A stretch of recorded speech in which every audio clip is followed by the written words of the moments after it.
Yeah, I'm sure there are also many things which Western and Indian people have independently come to that point. For example, in India, in mathematics, I know of many things which they derived in 8th century, 12th century, and now later on they in Europe they discovered it in 17th century, 16th century.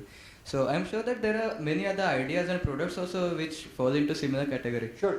So, what do you think that some rules about patent and copyright will definitely be stopping from sharing the credit? So, do you think that we can do something in that direction so that this credit gets shared instead of going to the person who first gives that idea to the? See, there are several parts to your question. First, the independent discovery of certain mathematics is now being challenged. The transmission of Indian mathematics, particularly infinitesimal, infinite series, some of these theorems, actual transmission of these to Europe via the Vatican translators. Vatican had a whole army of translators from Sanskrit to Latin sitting in Goa and the whole western coast. Their job was to mine knowledge. That was what the Jesuit college was doing here, and these were being sent to Vatican Library, and from there being sent to various parts of Europe. So some historians of mathematics and astronomy are now pointing out that some of these were not really that independent, and you also find out that their sudden appearance in Europe was not evolved over time. It suddenly appeared like out of nowhere.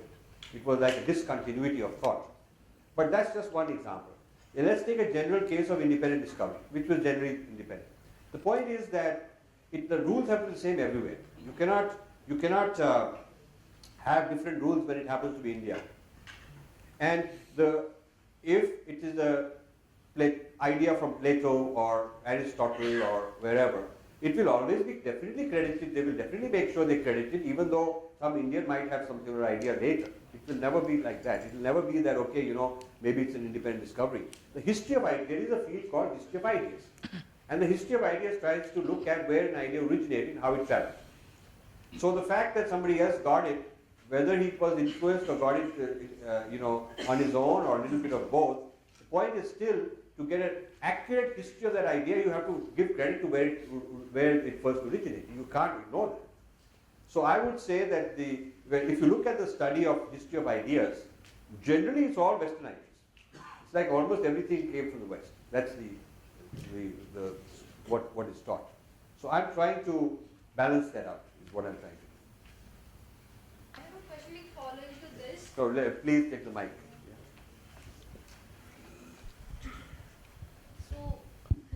So regarding the same thing, if we see the Vedas, these are not ideas from one person, and we even don't know who were the people. So how could we take care of this thing? Because we don't have the documentation. So the source doesn't have to be a person. It could be a culture. I mean, for example, potatoes came from South America. Potatoes are not known anywhere else. Potatoes came from these Aztecs or Incas. They came up with these potatoes. And Mexicans and various other Americas had corn and tomatoes. So we don't know the name of one individual, but in the history of ideas we say that rice came from China. We talk about date came from China. We don't know which one was the name of the first farmer. That's not important. So in the history of ideas, the history of zinc, the first place where zinc was distilled was Rajasthan. This is acknowledged in works. The first place where stainless steel came was in India, these steel pillars. But we don't know the names of these people.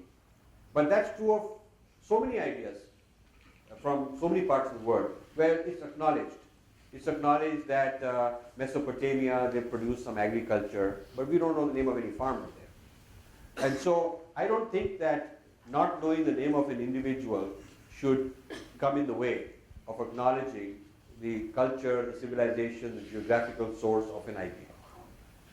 Building on that question, actually there is an official community of IIT Bombay on Facebook, and there was a debate going on that some scientist who was doing research on some Vedic science was called in IIT Madras, and then there was an opposition that how can there is nothing like Vedic science, and there were some, like I was in favor of that.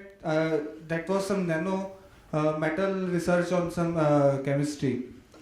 So the questions the others were asking is which verse or in which text it is written that these has come from Vedic source, and that exact text has to be given. So is it necessary, or can it not be a way of life or a technique which was carried on from generation to generation? I understand the question.